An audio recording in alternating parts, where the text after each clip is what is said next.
Hi friends, if you're enjoying this series and you'd like to help me reach even more people with thinking faith, please consider supporting the show. Silver supporters get early access to episodes and bonus content. Gold supporters also get signed books and a monthly catch-up with me.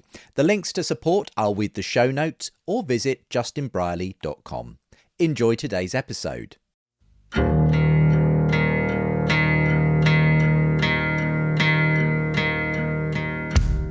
There was just this basic error in the case against religion that was being made, in that it constantly treated it as an argument out of philosophy or out of science. It was about the existence of God, as I've said elsewhere, surely his most boring characteristic. Whereas people do not become or stay religious believers because they are possessed of an abstract conviction about the existence of God. And the minute he said it, I thought, I can do that. I can get through this. I can do this. And I look back and it always moves me just to talk about it, because I feel like God took himself out of the picture so I could hear it, which is a powerful, powerful statement of his humility and his grace. It's like another lifetime, pal, but I can't get away from it.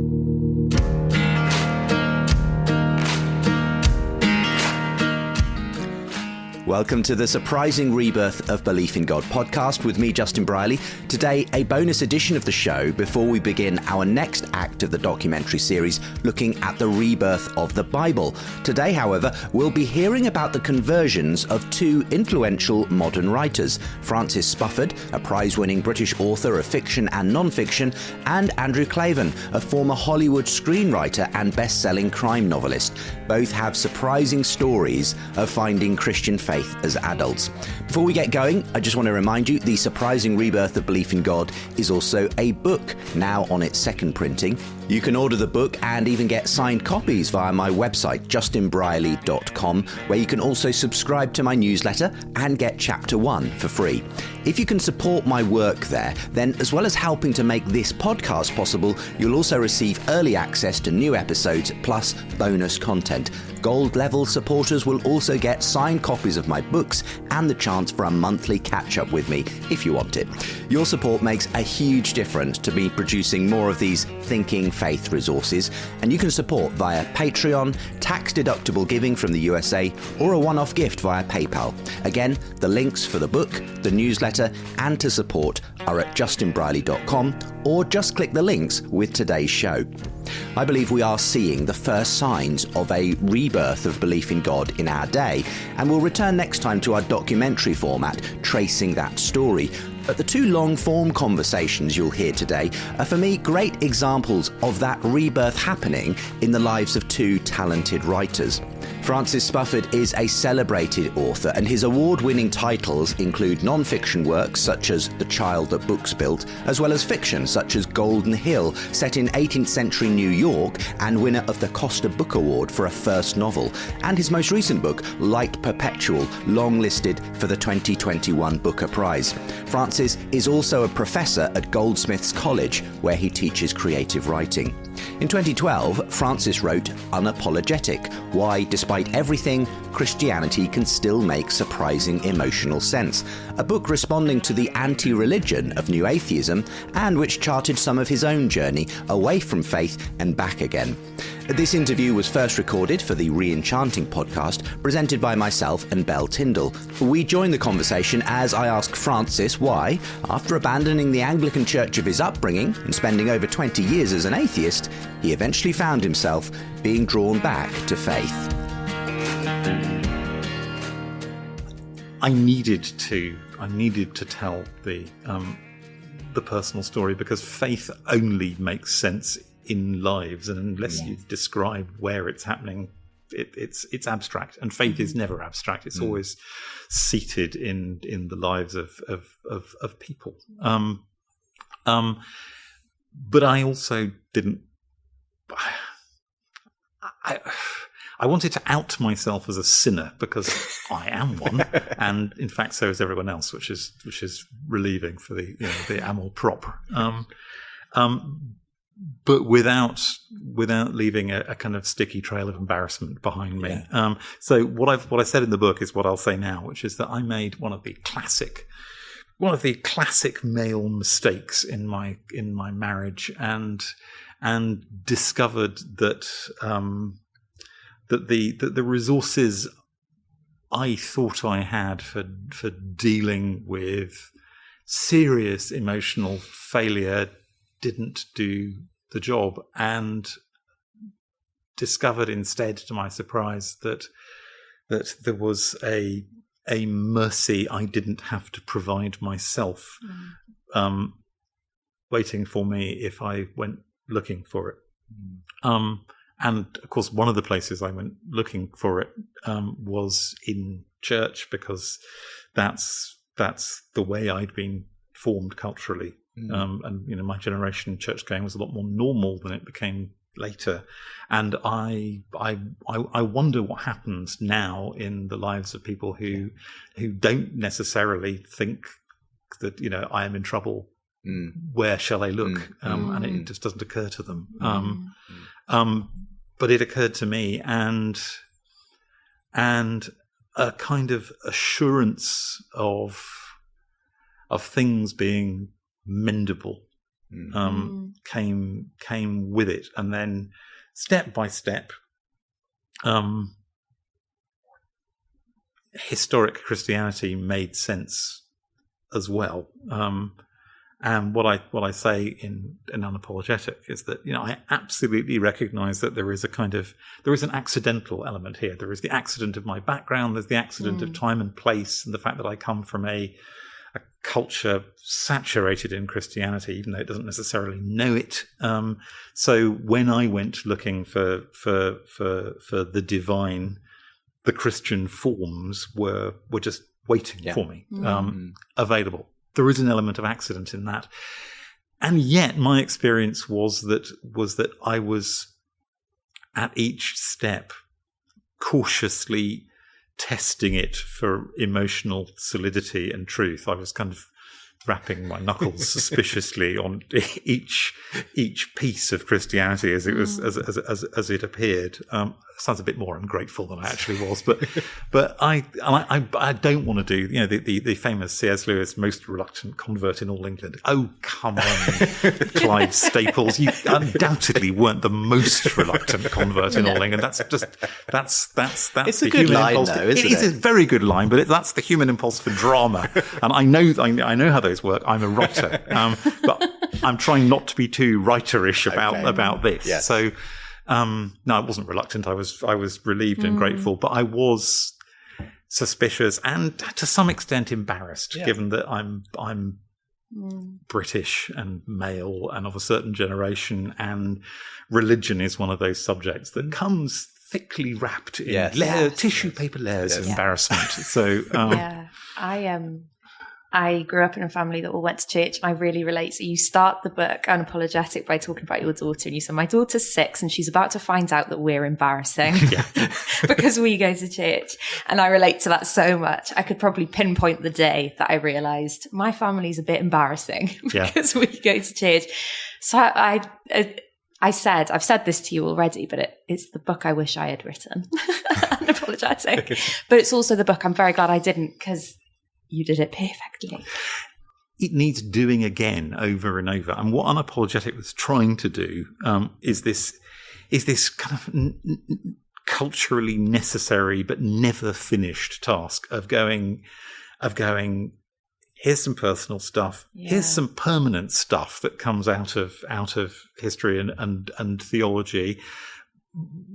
But here's the bridge that turned out to work for me between a personal history and a personal story and this thing over here, Christianity. And Christianity exists in the minds and hearts and possibly souls, let's not rule that one out, of believers. And it has to be represented and reimagined in every generation and every place and every culture, and all of I'll say our meaning Christians. All of our predecessors did it. That's what medieval mystery plays are.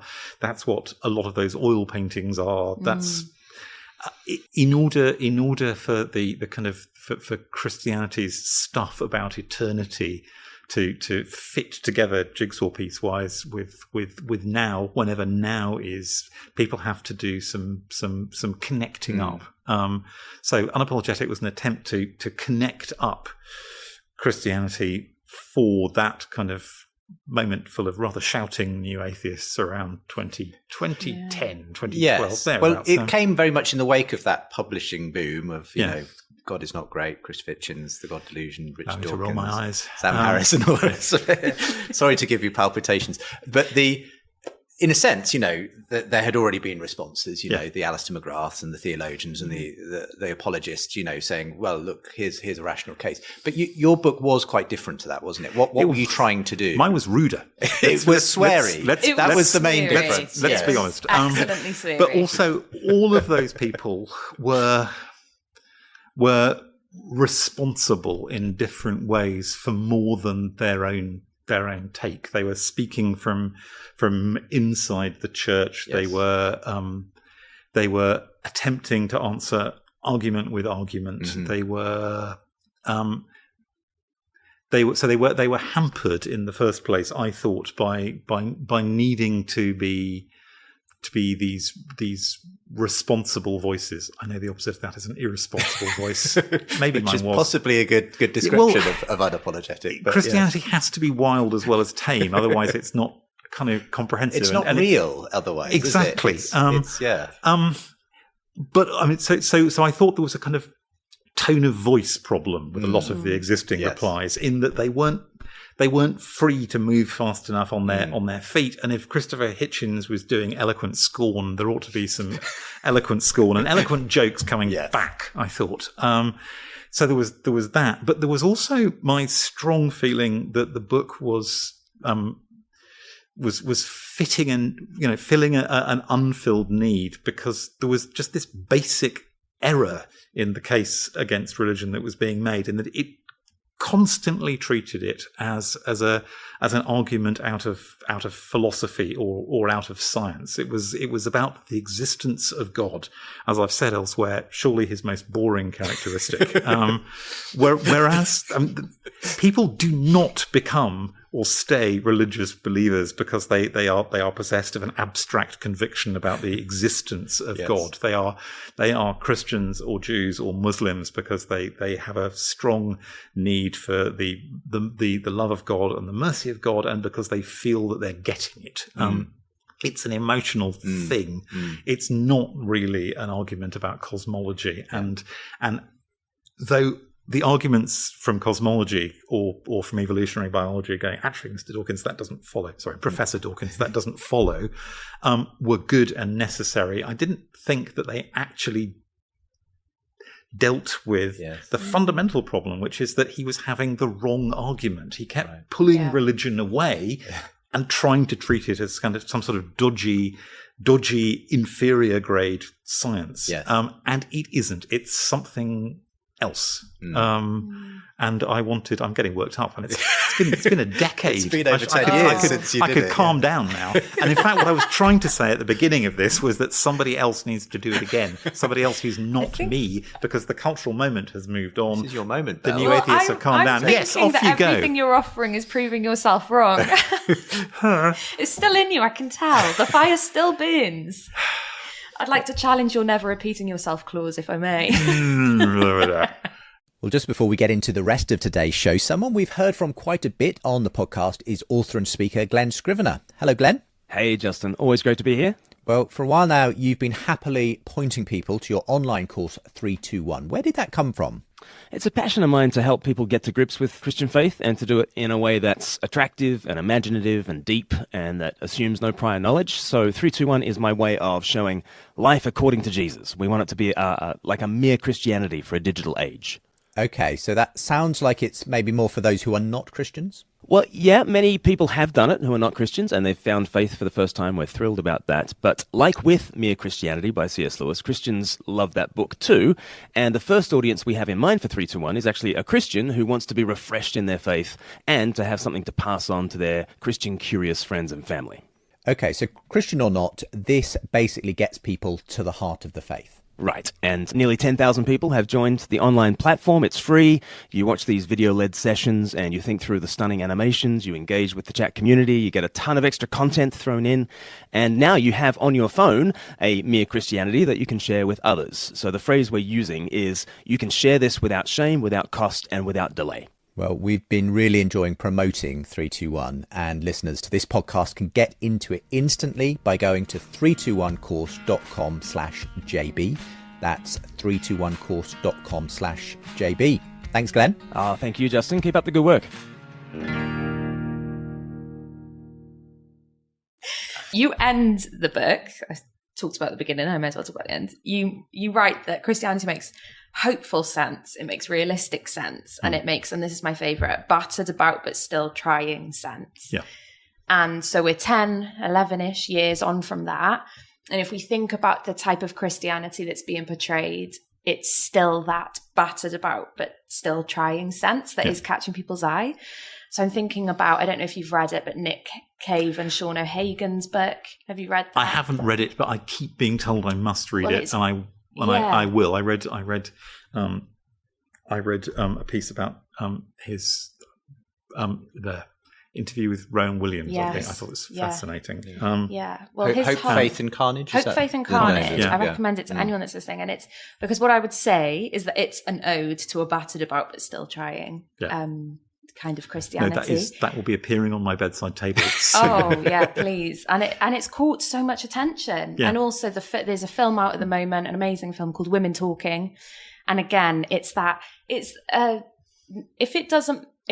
seems that if Christianity doesn't make sense in 3D, it's not worth it, and people aren't interested. So what's so interesting is, okay, we're 10 years, 11 years down the line, and yet people are still craving the exact type of Christianity that you're talking about, the type that's lived out day to day. And I think it's about that voice as well, because I think the reason that there's been so much interest in Nick Cave's book is because he's not necessarily the person people expected to start talking about faith and Jesus and church.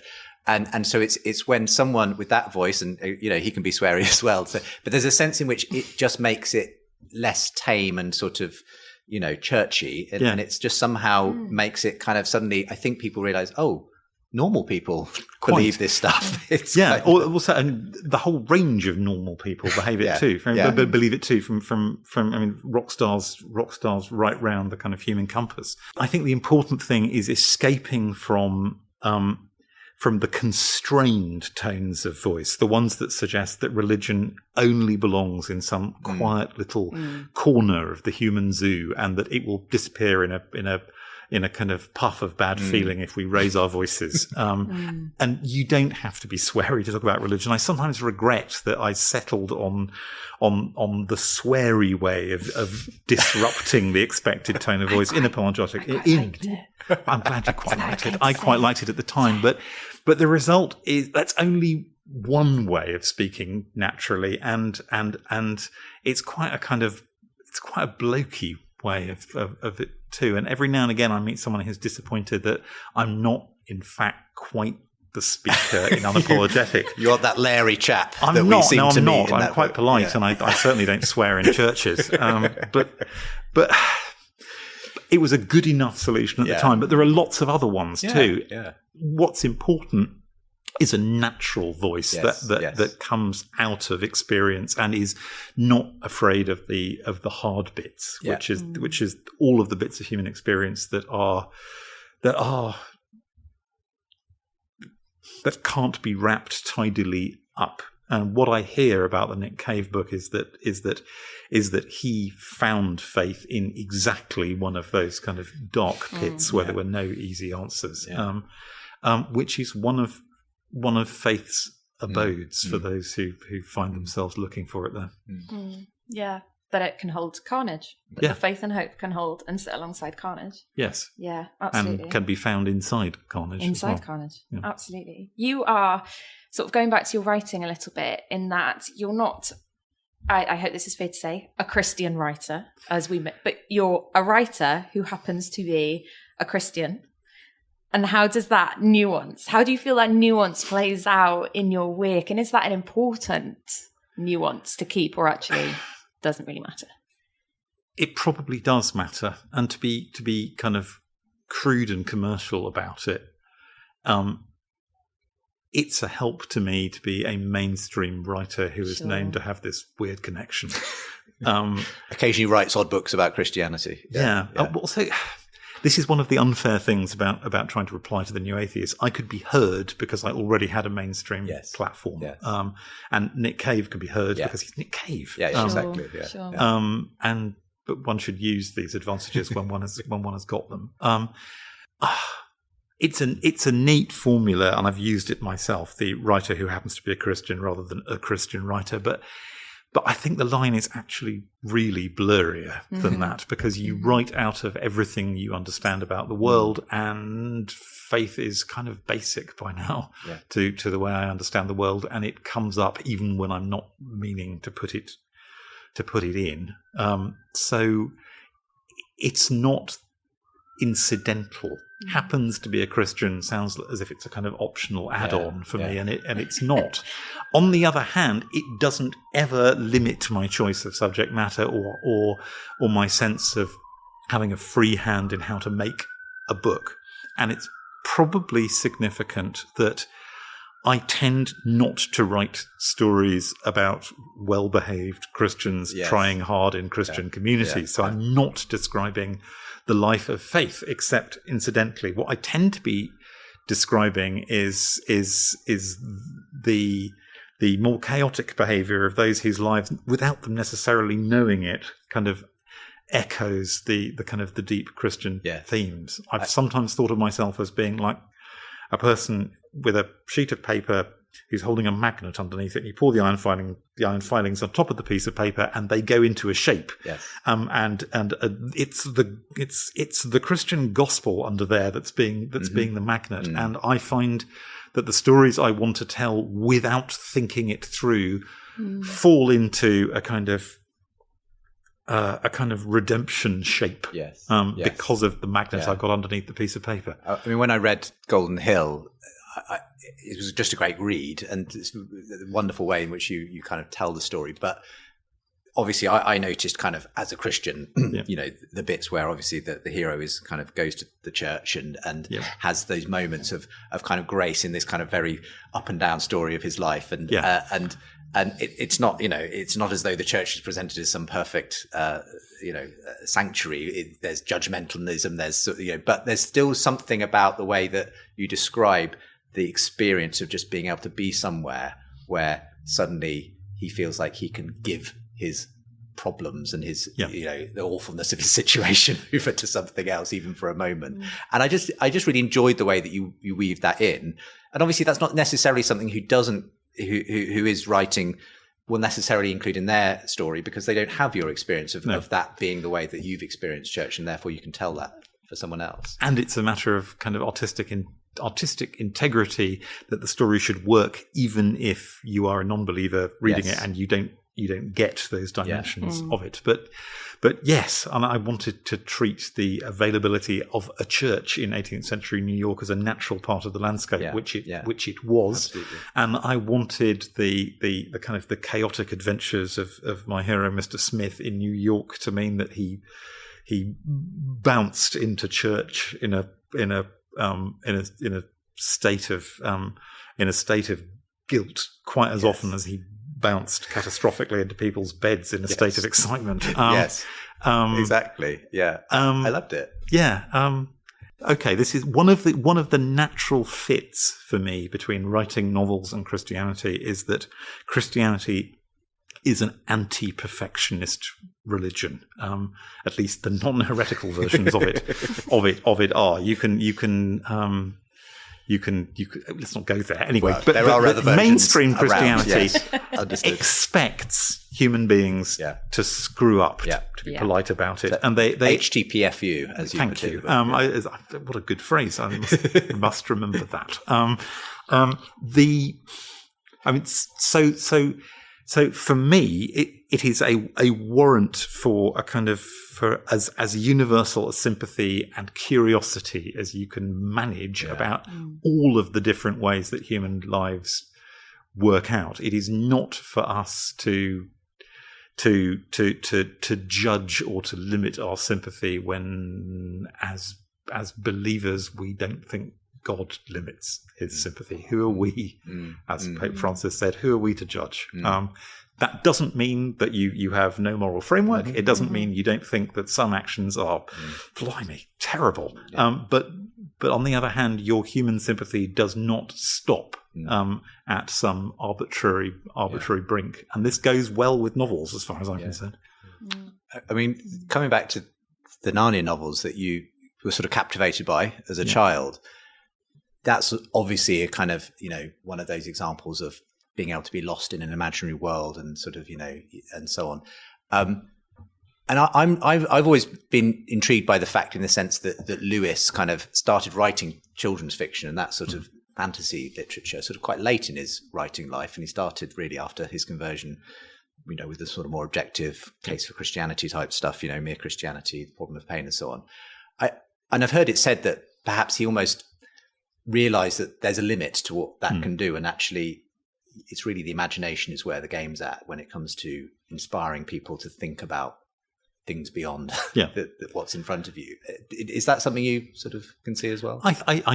Yes, I agree. And I think it was probably truer, in fact, to the springs of his own kind of ascent to Christianity. If I remember rightly, the way that Tolkien finally closes the Christian deal with C.S. Lewis is he says, kind of, how you respond to stories. Yeah. Okay. Imagine a story that you respond to with whole heart like that. Only this one happens to be true. Yeah. It's a story-shaped faith when it comes to him, and obviously he was very good at arguing. He was a great rhetorician with, in some ways, a temptation towards the kind of the knockdown argument. And some of his knockdown arguments, I have to reveal, don't always hold up if you look at them skeptically, but the imagination does. Yes. And I think that the turn towards Narnia and children's books they're not a sign of defeat in argument, but I think they are a sign of him recognizing that you go beyond argument, where you offer the story instead. I think there was an article he wrote for, I can't remember exactly what it was. I think it was the New York Review or something, and he had this phrase about using literature and imagination and fantasy writing to tell effectively religious stories. And he used this phrase, I think it was something like, imagination helps us to steal past the watchful dragons. There's this sense in which I think he saw it as a way of getting past people's defenses, and I again, coming back to yours, I feel almost like the way you tried to say, look, let's look at Christianity from this emotional point of view. It sort of says, let's not worry too much at this point about, the reason and the sort of, can a God really exist in this material universe? And there was a sense in which you appeal to that, whichever one it is, like left or right side of the brain. I can never remember either. That there's something holistic about the way we talk about God. And it can never be just a purely that rational side of your brain. It has to appeal to this imaginative side. I am a strong valuer of the rational side of our brains as well, and I think the watchful dragons analogy is some ways slightly misleading, because we need the watchful dragons to save us from all of the various frauds, impostures, and forms of bullshit that which the world is so rich. It's just that there's some things they can't watch for us, and I don't think we need to steal past them, but we need to supplement them with other kinds of perception. I also don't like the idea of outwitting people's defences, because on the whole, they need their defences. And you shouldn't have to, I suppose, oh heavens, no, there is Christian warrant for breaking in like a thief in the night, isn't there? Curses. You don't want to be, in a sense, tricking people. No, you don't. But what you want is to hang on. I mean, let's pause and distinguish a bit here. There's what you'd want to do if you were doing successful apologetics. Yes. That's one thing, and there's also what you want to do if you were just attempting to be as truthful as you could about the world as you actually understood it. And one of them is a bit more rhetorical than the other. No, you don't want to trick people, but you want to show the reason for the hope that is in you, as the Epistle of Peter says in the New Testament, and that kind of showing has got as much to do with storytelling and with the exchange of what you have understood and felt, not in the expectation that it will arm twist somebody else into feeling something they're not naturally feeling, but as a way of going, which is kind of necessary in the modern world. There are large areas of human life where there are things to recognise where contemporary culture doesn't do a very good job of giving us a vocabulary. You know those uneasy feelings you have sometimes. Well, actually, there are ways of talking about them. This is recognisable territory. You are not lost in an uncharted wilderness where no one has ever been before. When you feel depressed or worthless, there are ways of talking about this, and it's an offer. It's not a. It's not persuasion. Persuasion implies overcoming a resistance. People usually have good reasons for resistance. It's a way of going, this has been helpful to me. Here it is. Why not compare? I wonder if, so obviously this podcast is called Re-Enchanting. Yes. And it's a sort of a pushback, not pushback, an acknowledgement, and then a response to disenchantment, from Max Weber. And I wonder if part of it is we're living in this age, arguably, some would say that we're not, but of disenchantment, and stories, feelings, all of that can't be measured, and it's not so easily explained, and it's not so easily analysed. So I wonder if this idea that we don't have emotional vocabulary for ourselves, whether religious or just generally, and we sort of have lost power in our own stories and the power of those, or lost confidence in the power of them, I wonder if all of that is sort of almost a symptom of this disenchantment that we think, because we haven't got vocabulary to completely and utterly explain this feeling and put it in a neat box and then present it to the world. We won't present it to the world at all. Yeah. And the same with our stories, because they're messy, because they involve a bit of carnage, and because we can't measure the success of them yet, we won't present them to the world yet. Yeah. Do you think that might sort of be a bit of a connection to that? Yes. I think the world is both disenchanted and also not. I buy the kind of the argument you get from Charles Taylor's A Secular Age, that we've gone fundamentally from a world of porous selves where the air is enchanted, and there are unseen forces all around us, to one in which our fundamental model of human beings is what he calls the buffered self, and the world is lacking in the old kind of enchanted powers. But having said that, enchantment is also what human beings do. Our culture is constantly reweaving enchantment from whatever feelings, whatever materials are available. We're like kind of, what are those things? Caddis flies that make their larvas make their casings from anything around. We are culture-making creatures. We cannot stop producing enchantments. It was one of the things that I thought was fundamentally wrong with the new atheist case, is that they kept behaving as if belief in something was actually optional and could be kind of deleted from the human animal. Yes. And actually humans always believe in something. They were like people frantically pruning a garden, which whenever they turned their back burst out wildly into kind of vines and strange trumpet-shaped flowers.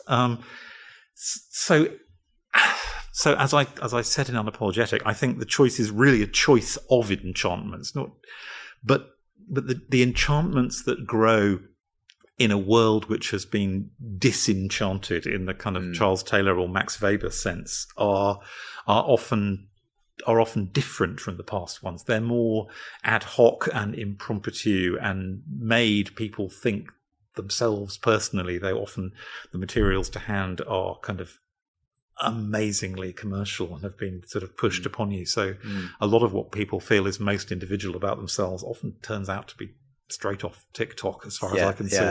Yeah. Nevertheless, people are constantly making meaning because we are meaning-making creatures. So, but isn't the argument of the New Atheist though exactly? Well, yes, and that's where this story of yours comes from, Francis. Yeah. And and literally, I can think of the title of one of the key New Atheist Daniel Dennett's book was Unweaving the Spell. It was literally about disenchanting. My point is that if you unweave this spell, another spell will rapidly reweave itself even faster behind your back. And I and J.R.R. Tolkien are leaning into your podcast to go, yes, but what about a really good story that happens to be true? Right. Yes.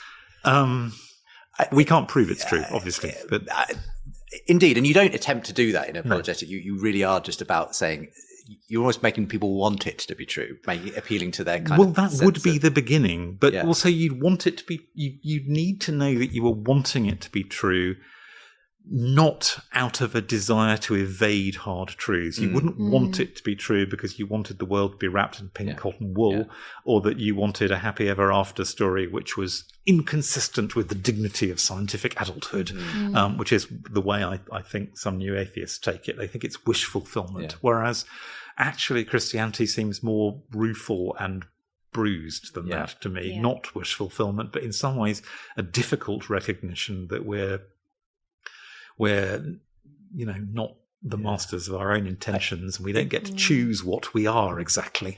It's interesting to me that in a sense, though, 10 or more years on since you wrote that book, maybe it did the job, because I feel like the New Atheists, well, where are these books now? I mean, Justin, I'm not sure that was me. It's all down to Unapologetic. I mean, not unless I have to own megalomania as well, which I'm really not going to. I'm not saying you were the one factor that led to the fall of New Atheism. But no, what I mean really is that it feels like it was a moment of its time. And I suppose my question for you is if Belle's going to write the follow-up book, what is she actually responding to now? Yeah, that's true. What are we responding to now? We don't have that big, phalanx of these old New Atheists. Creating this sort of quite neat and tidy, actually, kind of oppositional sort of force. What are we actually looking at now? I think this gets us back to enchantment, and I don't want to write your book for you. Please, provide the material and the endorsement. Okay, the New Atheist moment had a lot to do with generations. It was both a symptom of religion receding and something that could only happen before it had receded the whole way. Because if you look at the generation of people represented by Christopher Hitchens and Richard Dawkins and co., they were all people who had been formed reluctantly by sitting miserably through school assemblies and having to sing All Things Bright and Beautiful. And they got the last bit of British kind of public culture Christianity and didn't like it very much, and were very ready to blame it for everything kind of irrational and oppressive and old and nasty in human experience. But I think, and they had a younger audience who found the aggression and the simplicity refreshing. I think most of them could only believe it because they didn't actually have very much felt experience of religion to kind of cross-check it against. Otherwise, you'd go, hang on, that really doesn't sound very much like the churchgoers I know. But both of those moments have passed away. People don't. I mean, there's an opportunity and a problem for anyone who wants to talk religion now, which is that the last bits of inherited Christianity, I think, are going. So there's more of a blank. So one thing that a book like Unapologetic now would need to talk into is even less kind of literacy in what the old answers to complicated human problems used to be. But also, they'd need to talk into all of the new kinds of enchantment which we're being offered, and I'm not the person to do it. I am too old to speak vigorously into the kind of the. You're being slightly coy about what those new enchantments are, but are you thinking of I don't the know, sort of I don't know the ideology, some of these kind of ideologies currently floating around, identity and sexuality and everything else, or what? Not necessarily, no, but more what they represent developments of, what is behind them, which are attempts at human perfectionism again, I think, but in new forms. It's a heresy. It's Pelagianism. It's the idea that we can hoist ourselves by our own bootstraps, and that any transformation we require, we are capable of ourselves. And it hasn't been true ever, but it is culturally potent, and it is the simple answer to the broken heart. It offers to mend things by going, you're very powerful. Right. And it is only a consequence of oppression that you feel sad, and that if we took it away, you'd be great. And sometimes, oppression is a real thing. Course. That's why there are generous things in contemporary culture which I'd want to applaud, but it's not necessarily going to be the answer in that sense to the old human problem of quite. But I mean, in any plausible society, humans will be humans, and that means that we will be coping with our propensity to F things up, basically. Yeah, basically. And the institutional consequences of those as well, because we aren't solitary creatures, so we live surrounded by all of the complex multi-generational products of our tendency to F things up in public as well as private ways. But that sounds too simple. And my manifesto would be for generous curiosity, and to look for the sympathetic good in absolutely everything. But the truth is, I don't know how to name contemporary enchantments well. And I can feel that I am passing out of kind of tactile, quick sympathy with what's in the head of a 20-year-old now. Yeah. And somebody who knows the answer to that needs to be writing into that, not me. I really enjoyed speaking with Francis. You can find links to him and the full interview on the Re-Enchanting podcast from today's show notes.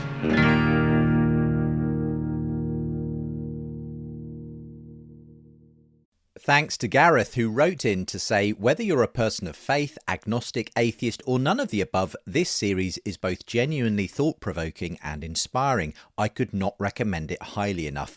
Leaving a review wherever you get your podcasts, or simply posting about us on your social media helps others to discover the show. If you want to follow more of my work, why not get my fortnightly newsletter? I'll even send you the first chapter of The Surprising Rebirth of Belief in God book for free when you subscribe. And if you'd like to support the show, you can get early access episodes and bonus content. Gold supporters will receive signed copies of both my books. For the newsletter and to support, visit justinbrierley.com or the links with today's show. My next guest is Andrew Klavan, a best-selling author whose crime novels have been turned into Hollywood films starring Clint Eastwood and Michael Douglas. He's also known as a political commentator and host of The Andrew Klavan Show. In this conversation, which was originally broadcast on the Maybe God podcast, you'll hear about Andrew's journey from secular Jewish atheist to becoming a committed Christian, and how his love of literature and poetry played a part in his adult conversion. He's written about both those things in his recent autobiographical books, The Great Big Thing and The Truth and Beauty, how the lives and works of England's greatest poets point the way to a deeper understanding of the words of Jesus. I began by asking Andrew about his experience of growing up in a non-religious Jewish household, but one where he was still forced to go to Hebrew school on the weekends. Well, it was very strange in a way. I was an all-American kid, grew up in a neighborhood that looked like, if you've ever seen a 60s sitcom about America, Father Knows Best, that's what my neighborhood looked like. I loved baseball, I loved astronauts, and then every couple of days off I would go to Hebrew school because it was very important to my father to preserve the traditions of Judaism. He had been in World War II, he understood the Holocaust, he was very concerned about the survival of the Jewish people, all rightly so. But we didn't really believe in God. I mean, my mother was the most convicted atheist I ever met. She lived and died a complete atheist. She thought the whole thing, she used to call it hooey. It's hooey, just complete nonsense. My father was more a little bit on the fence. He was not the sort of guy who wanted to insult, a gigantic invisible spirit who could kill him, just by thinking about it. But he really... There was no God in our family. There was no grace said at meals. There were no nightly prayers. There was no question, what would God want you to do in this situation? It just didn't exist. And so for me, the problem was not Judaism per se. It was the nonsensical situation that I was in. All my life, I've had this obsession with making sense. It's actually a storyteller's obsession. How can I make my story make sense? And this was really important to me. I mean, I would daydream, and even my daydreams had to fit together. They could take place in a magical world, but the magical world had to make sense. And this made no sense to me. And so by the time I was supposed to be bar mitzvahed, and I was bar mitzvahed, but the time I got to that point, I had no belief in it whatsoever. I had no idea why I was learning this difficult language of Hebrew. I had no idea why I was going to a place and putting on a funny hat. I had no idea why, I should even care about this thing. And that was a very common experience in my neighborhood because there were a lot of houses like mine where people were being told to cling to the traditions, but there was no interior to those traditions. Yeah, that's interesting. I know, I remember you saying that your dad did have quite a visceral reaction though once when he caught you as a teenager reading a gospel. So it seems like there was a bit of a threat almost to the idea of you possibly even thinking about converting to Christianity even at that point. Very much so, and very common among Jews, certainly of his generation, but Jews in general, and they have a point. They've been tormented and chased from pillar to post and excluded, often by Christians, often by Christian theology, I think misguided Christian theology, and they've come to the point where they think of the Christians as those guys, the Cossacks who are coming to get them. And my father certainly had that point of view. It was not that he was prejudiced against any individual Christian person. His partner for most of his life was a Christian guy, but he did have the sense that this outside culture was coming to get us. As he grew older, he became more and more obsessed, almost clinically, pathologically obsessed with the Holocaust returning. You could never trust these people. They were always going to get you. And one day, I started reading the Gospels for purely literary reasons. I realized that they were part of the all the great stories I loved. And so I sat down at about the age of 15 and started reading the Gospel according to Luke because it had Christmas in it and I knew about Christmas. It was virtually all I knew of Christian theology. And he caught me, which was very funny, in a way. He was furious. He caught me reading the Gospel according to St. Luke, and he was absolutely livid. And I always think about this. It was kind of sad, but it was also kind of funny because I was 15. I was reading a lot of other things I should not have been reading. It was the 60s, and I was sexually active. He could have literally walked in on me with a girl, but he walked in on me reading the Gospels, and he was just furious. He screamed at me. He pointed his finger at my face and said, "If you ever think of converting, I will disown you." It was something I thought that hadn't even flitted through my brain. I was just, it was just as if I was doing research. But he was very upset by it. Yeah, well, maybe we'll come back to your story, obviously, as it did develop later. And but to some extent, your early life, God was very much not even a thought in your mind. I mean, you were bar mitzvahed, however. So what was that, and what did it mean to you at the time? It was very sad. I mean, I didn't want to do it. I didn't have the courage at 13 to stand up to my father and tell him. I told him I didn't want to do it, but I didn't have the courage to defy him because he insisted on it. And I really felt, along with my obsession for making sense, was my obsession for what they nowadays call authenticity, which I just thought was you should say what you mean and you should be who you appear to be. And it was really a painful thing for me to stand up and say words that I didn't believe. I didn't really manage to memorize the Hebrew portion that I was supposed to read, and I actually ad-libbed some of it, which nobody knew in that neighborhood that I was making up Hebrew words to get past the lacunae, And so it had a feeling of genuine hypocrisy. At the same time, I got a great big party. There was lots of dancing, all my friends were there, and it was a very, celebratory thing. And on top of that, I got a lot of gifts. I grew up in a very, it wasn't a wealthy neighborhood, but it was a well-to-do upper middle class neighborhood. And so I was just like at a sort of Italian wedding, I was given all these bonds and bills and gold jewelry and silver jewelry and all kinds of things, all of which I put into this leather jewelry box. For quite a while, I was entranced by this. I had never had anything of my own before. And now I had what amounted to thousands and thousands of dollars of my own that was just in this box. Except that over the coming months, I began to feel it was ill-gotten gains. I had lied, and they had given me all this stuff. And that didn't fit very well with my obsession with making sense and being who I was. And one day, I'm guessing, I can't really remember, I'm guessing about 6 months after my bar mitzvah, my father was a morning radio announcer, DJ, and so he would leave the house very early. And so I woke up, and he would go to bed very early. And so I got up out of bed when the whole house was asleep. I crept outside with this box full of thousands of dollars of gifts, and I threw it away. I stuffed it in the outdoor garbage can down low so nobody would find it, and waited, tensely for the garbage man to come and take it away. And that was supposed to be the end of my religious associations. I could see no reason why I should suffer through that kind of guilt and hypocrisy ever again. Yeah, it was almost like physically burying the idea of God somehow subconsciously. Yeah. But I've just, your story about your feelings of hypocrisy during your bar mitzvah just reminded me suddenly of, I think it's in Surprised by Joy that C.S. Lewis talks about as a young man, him going through confirmation and not believing a word of it. And, he says, I was eating and drinking my own condemnation as I took my first communion. So there you go. There's some parallels. Well, just obviously, as your sort of interests in literature progressed, I know you were influenced by quite masculine, heroic type writers, Hemingway and others. Where was your own kind of writing going? Were you experimenting yourself at this point with a writing career? Yeah, I started, I wrote my first novel when I was 14, and it was every bit as good as you would guess. but I did it. I sat there and actually typed it out on before computers. I typed it out on a typewriter. And I was very, very dedicated to it because as you say, it wasn't just, it was the image of masculinity that I was looking for. I grew up in a house with 3 brothers and a father, and I didn't really feel that I had a place or I had a role model that I wanted to model myself on. And so I was looking for that in both literature and in the old films that were then the only films you could see on television.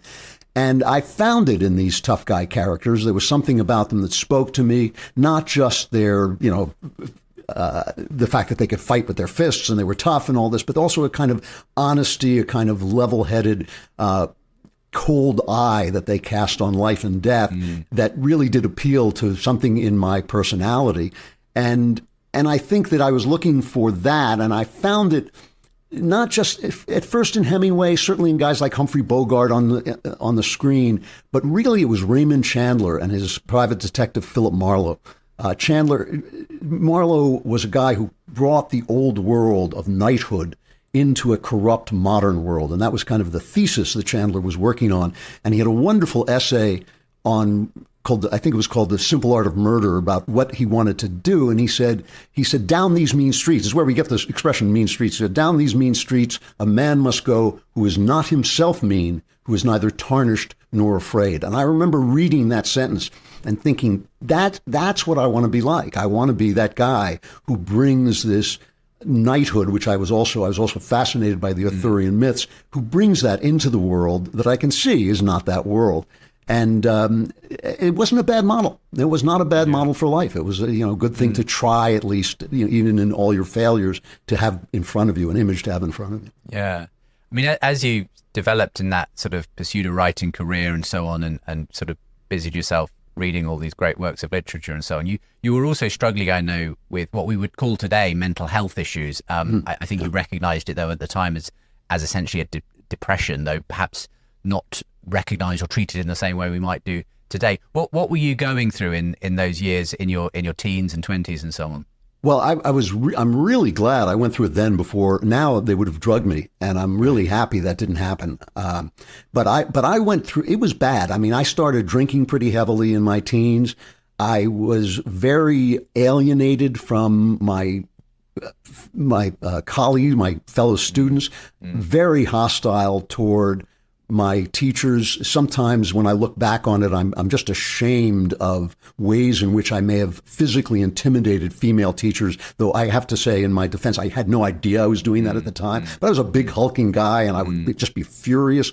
I was, as I say, sexually active when I should not have been, in ways I should not have been. And just, I was intensely connected to that. Once you find that, it's a thing that, gives you pleasure and gives you some sense of worth. And so that was part of my life. And I was completely undirected toward my own career, toward my own future. I wanted to be a drifter. I loved drifter stories like On the Road by Kerouac and all those songs that they were singing in those days. And so I wandered around the country for years. I slept in hobo camps. I was, absolutely kind of lost in this world of fantasy and trying to find out who I was.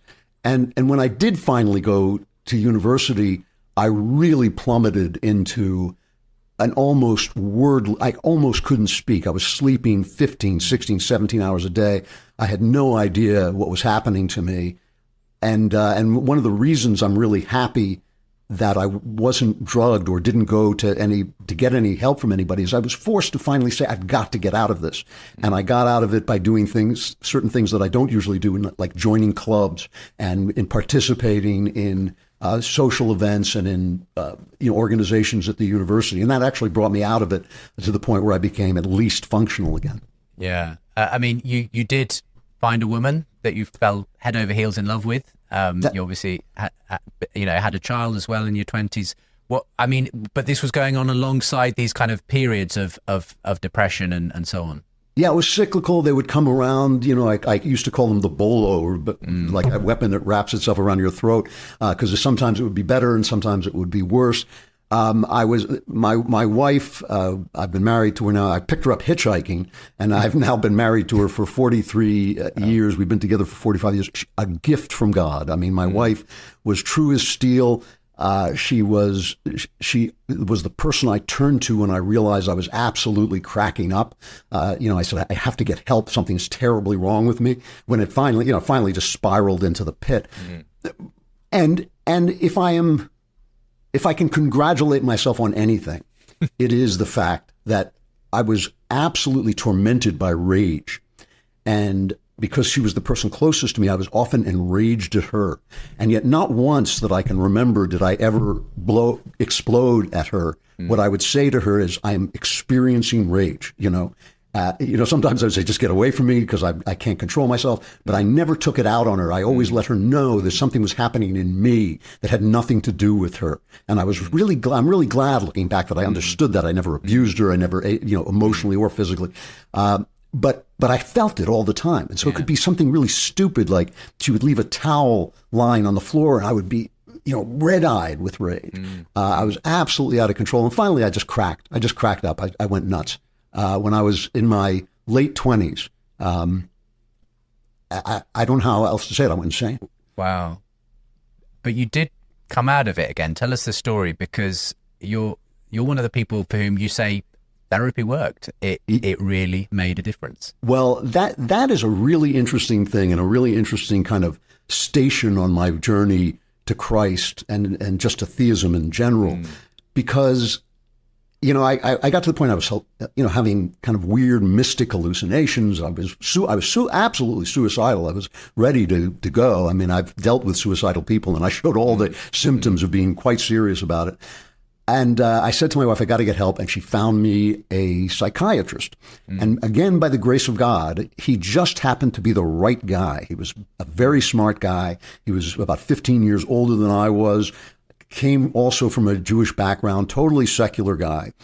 And he cured me, which is really rare. And, most therapy doesn't work. And most therapists aren't very good, especially for the kind of deep problems I have. I think therapy can be good for counseling, but he really locked into something in me, and he adjusted me in ways. It was almost like growing up a second time.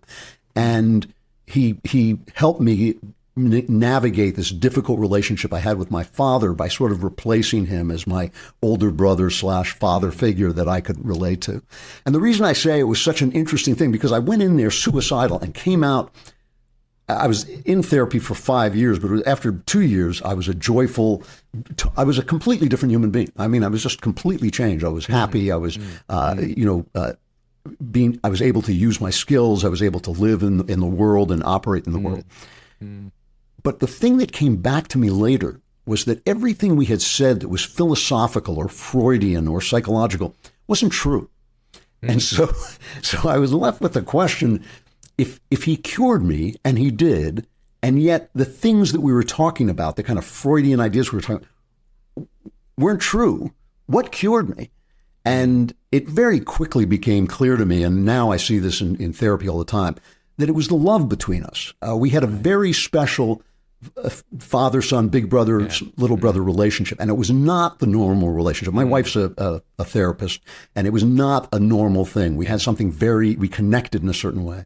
And that brought me back to this idea of love, which, because of the love of my wife, because of the love of this guy, because I had witnessed love in my one real mystical experience when my daughter was born. And I actually saw myself swept into the sea of love through the love that I felt for my wife and daughter. It became a kind of central idea to me that there was this actual thing called love, and it was not an emanation of sex. In fact, I thought it was actually the other way around.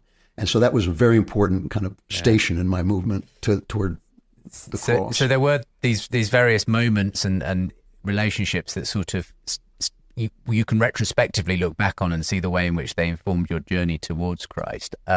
Before we kind of get to that point, I mean, coming back to the literature you were reading, I also remember reading you talking about the way that some of the novels, even in your sort of godless sort of state, did sort of speak to you about something transcendent. I think Dostoevsky's Crime and Punishment was quite significant as one particular novel that kind of impressed itself upon you in terms of the nature of morality, for instance. You want to talk a little about that? Yeah, I mean, crime, people sometimes ask me, what's your favorite novel? And that's a question that doesn't make any sense to people who love literature. There's so many novels that you love. But Crime and Punishment is the most important novel in my life, because I was going to university at a time when some of the philosophy that has now taken over our culture was just seeping up into the university mind, into the academic mind.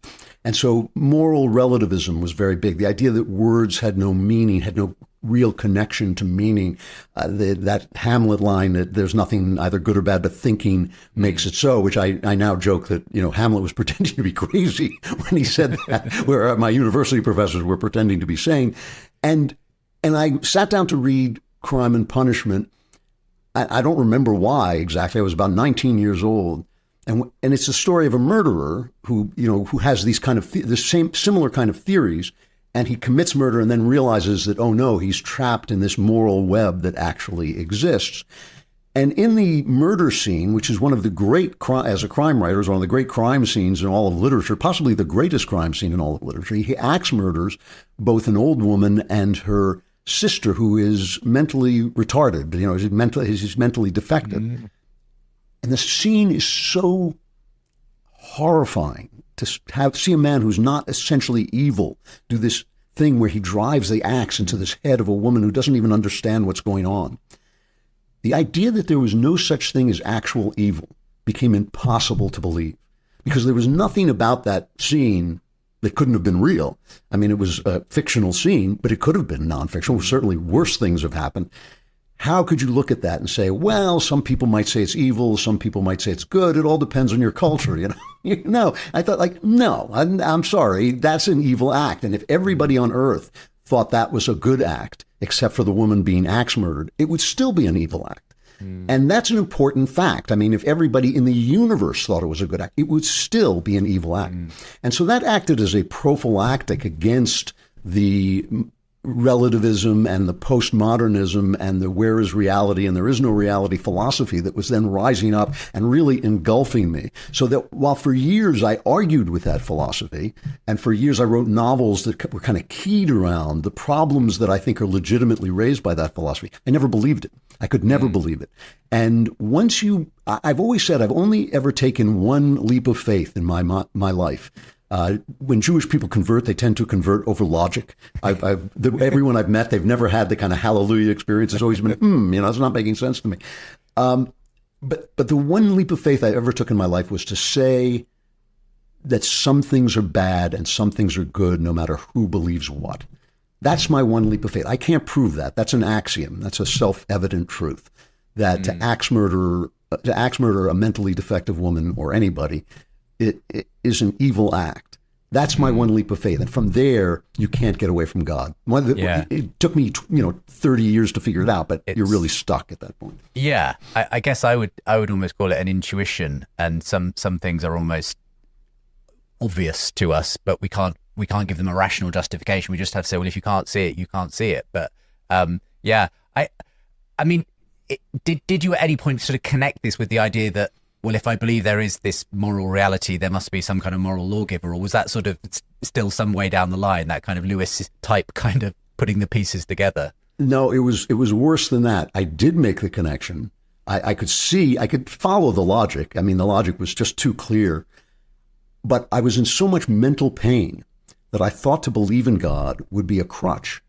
And so I was so stubborn, such a stiff-necked son of a gun, that basically I said, well, I'm not going to believe in this when I'm in so much emotional pain. Instead of reaching out for the life, the lifesaver that was being thrown to me, the hand that was clearly reaching down for me, and now looking back, I can see it almost everywhere. Instead of doing that, I thought, no, then how will I ever believe it? It's kind of like today when I hear somebody say, well, I took LSD and now I believe in God. I always think, well, what if you had taken LSD and saw a gigantic cartoon mouse? Would you believe in, Walt Disney? What does that even mean? So I couldn't trust my own logic as long as I was miserable. Yeah. I mean, going back to that stage, there were moments of clarity. And I again remember reading you talking about this one moment where you were thinking of ending it all. And I guess you were looking down your nose a bit at people who talked a lot about faith and Jesus, but there was one particular, I think it was a baseball game or something on in the background that kind of suddenly came through to you. Do you want to just tell that story and the significance of it? Yes, and I just want to say before I do that when I wrote my memoir, The Great Good Thing, it was shocking how often God was speaking to me in clearly Christian ways, clearly through Christ. And I just couldn't see. I was just absolutely blind to it.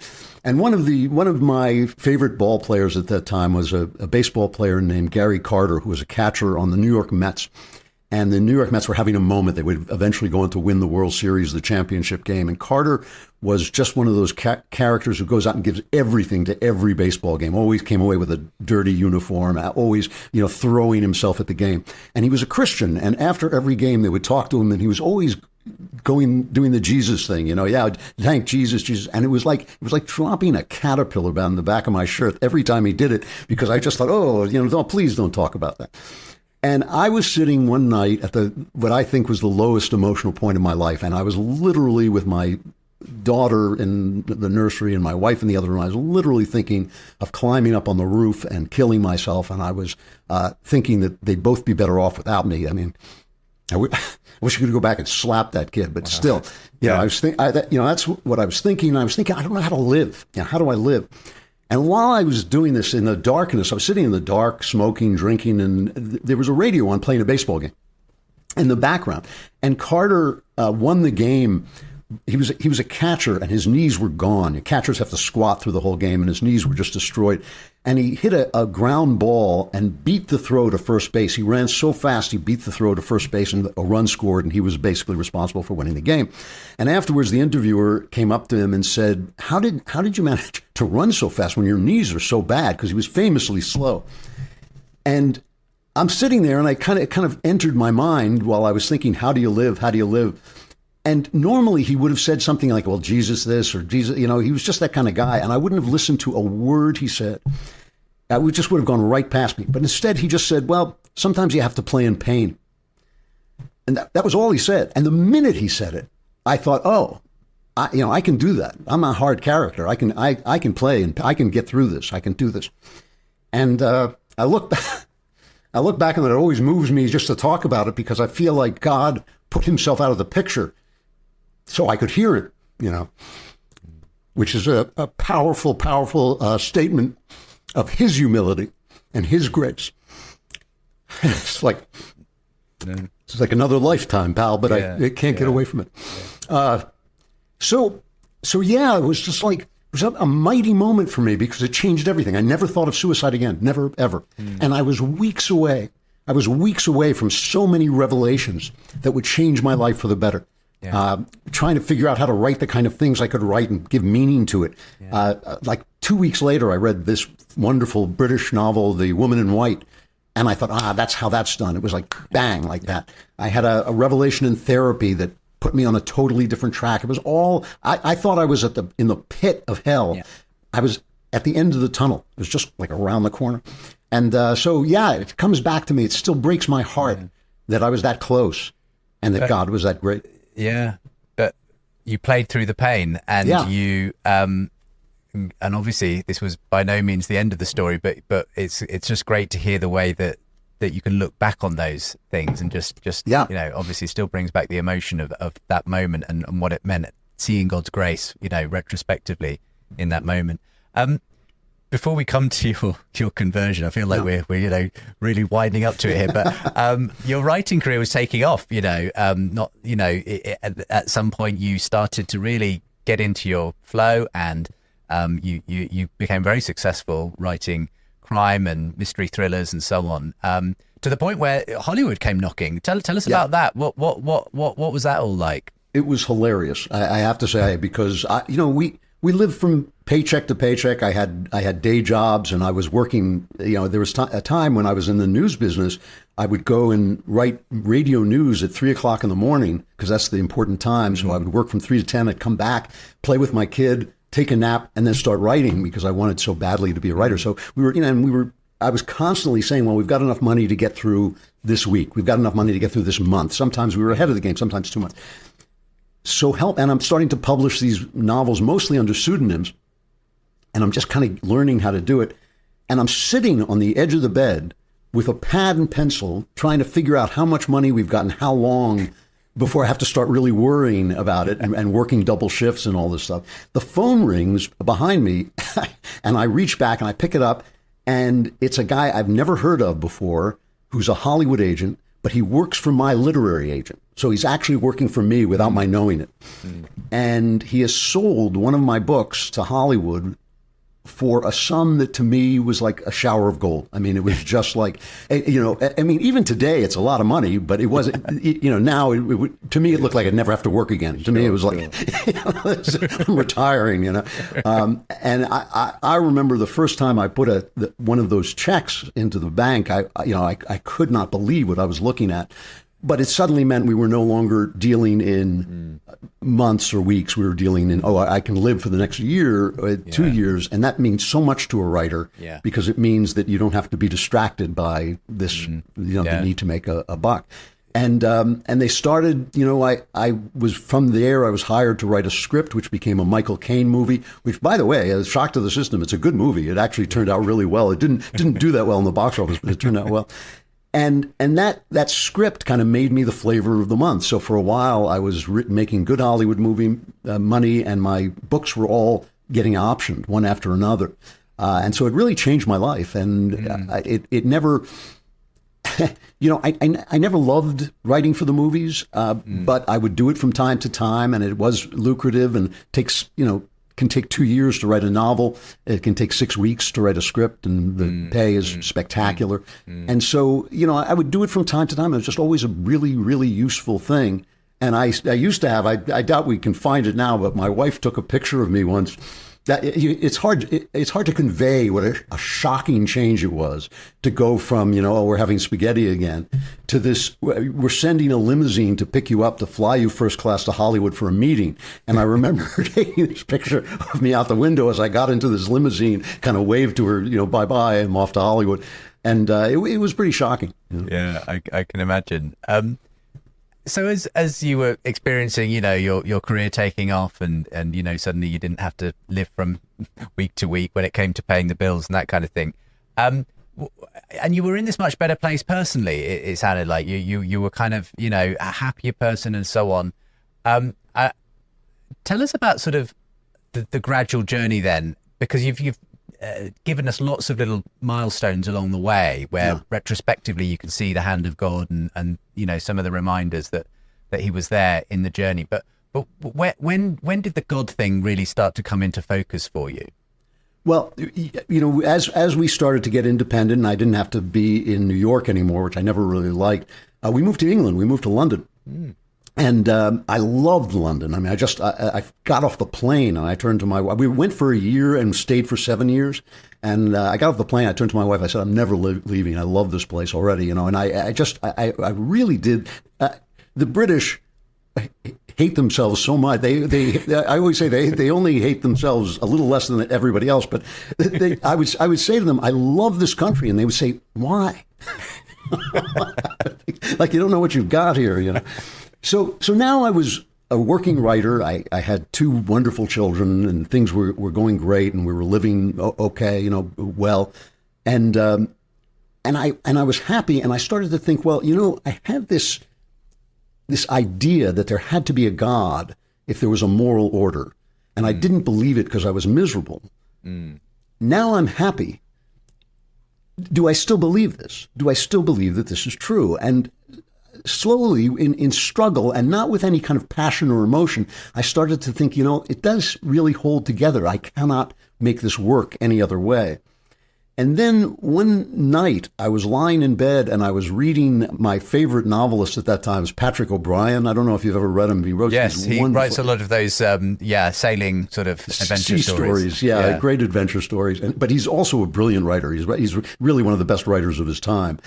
And I loved he had this character who was an intellectual spy, and he was very admirable because he had nothing, because he was very ugly, but he had this kind of brain that was kept him ahead of everybody else. I'm lying in bed, and the character, Maturin, is also lying in bed, and he's about to go to sleep, and I'm about to go to sleep, and it said, he said a prayer, because he was Catholic, he said a prayer and went to sleep. And I thought, well, if Maturin can say a prayer, maybe I can say a prayer. Come on. I mean, how proud am I going to be here?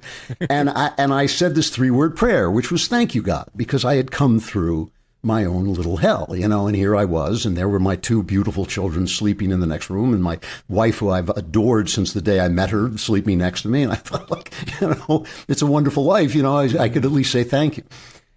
Fell asleep, woke up the next morning, and everything had physically changed. My vision had cleared. It was a very strange experience. Suddenly everything had this incredible clarity to me.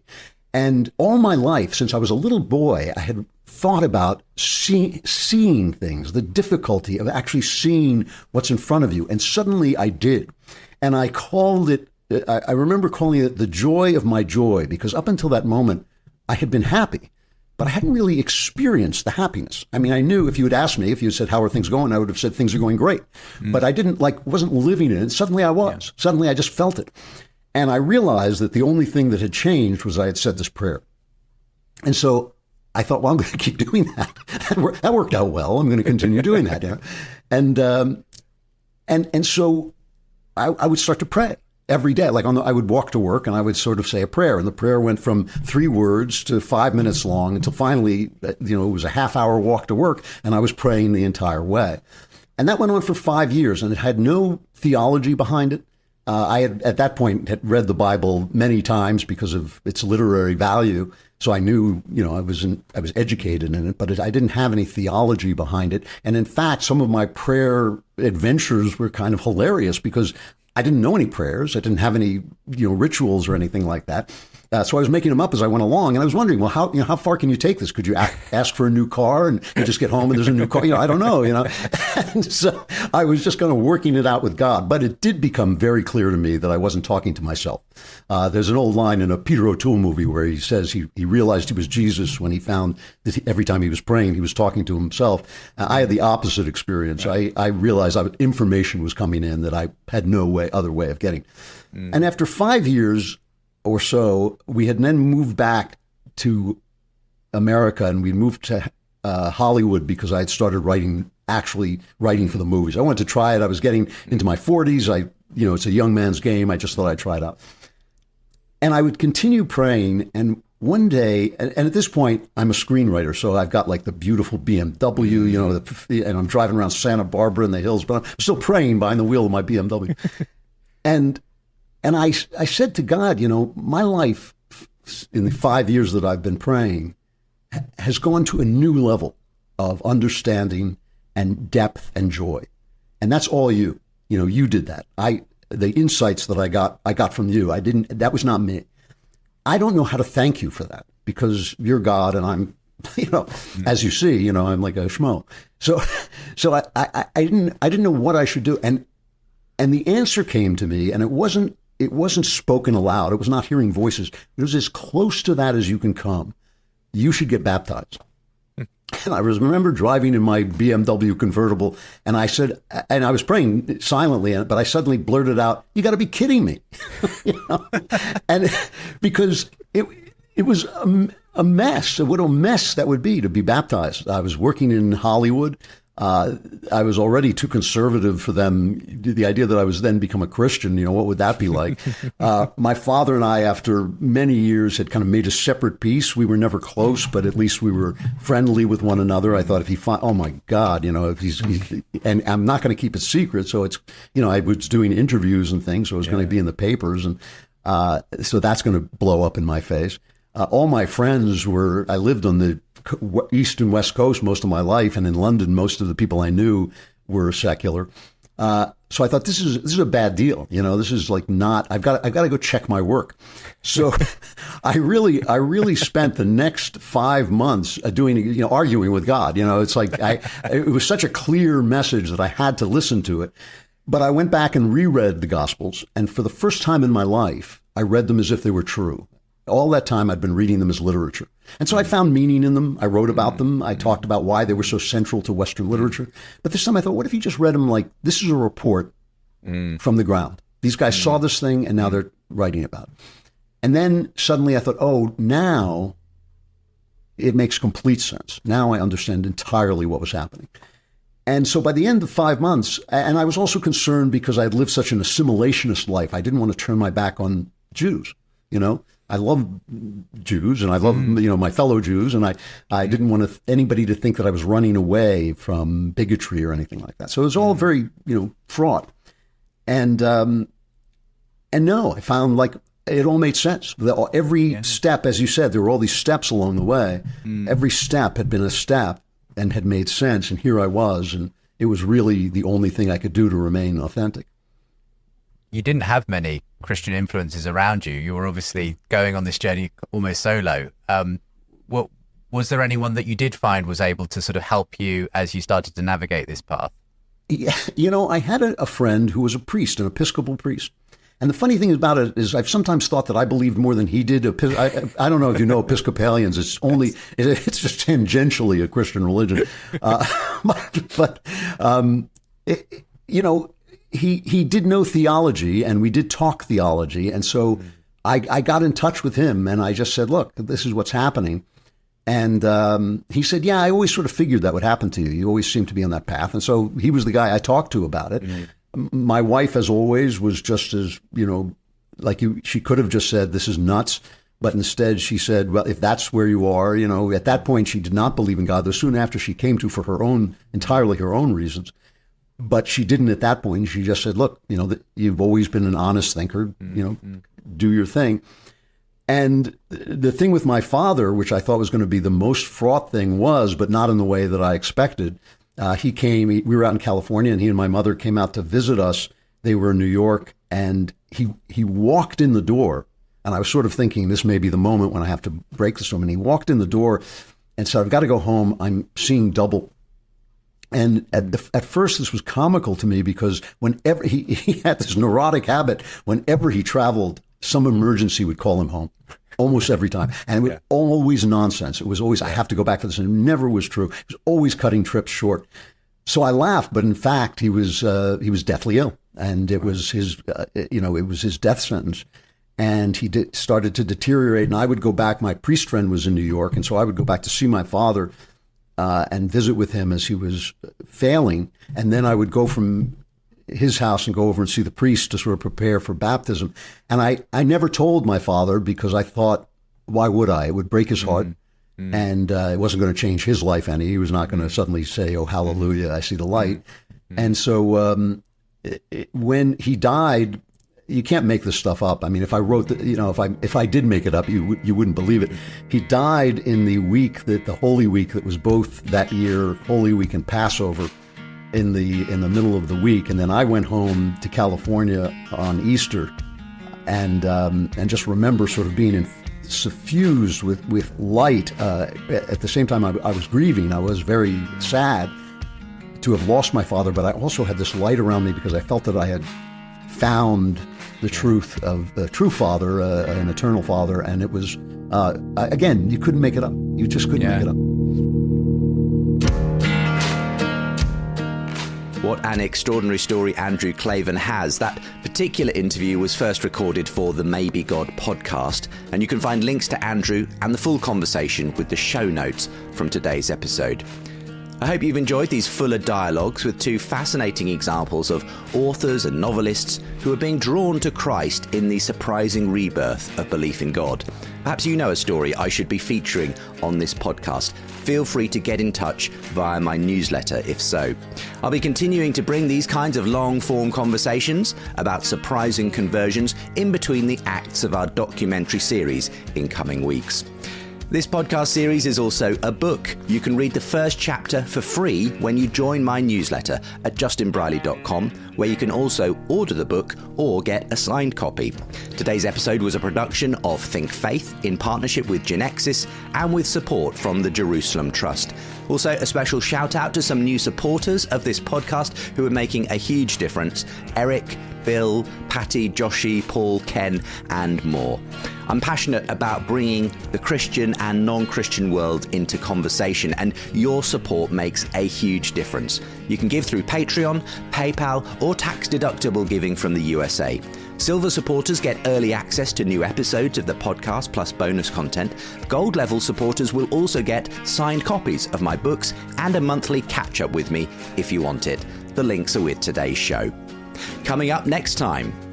The Bible is this silly book written by, as Lawrence Krauss, the atheist, says, ignorant Bronze Age peasants. But when I watched the first one, I was just blown away. I'd never heard the Bible spoken about in that way. Why Does the Bible Refuse to Die? We return for Act 4 of our documentary series as we explore the surprising rebirth of the Bible.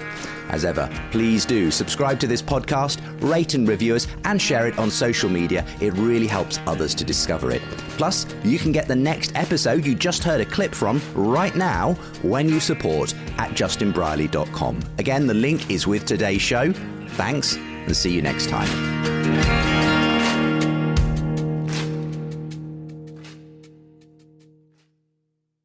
Thanks for listening today, and to Ellis, who left this review saying, one of the best podcasts I've ever listened to. Historical, insightful, reasoned, and full of heart. So necessary in a culture that has forgotten why it is like it is. Just bought the book too. If you can leave a review, it helps others to discover the show. And if you want to buy the book, like Ellis did, you can get a signed copy from my website. As it happens, gold supporters of this show get signed editions of both my books anyway, plus lots of bonus content and early access. And of course, your support makes a huge difference to me being able to produce this podcast. So for the book or to support, visit justinbrierley.com or follow the links with the show notes.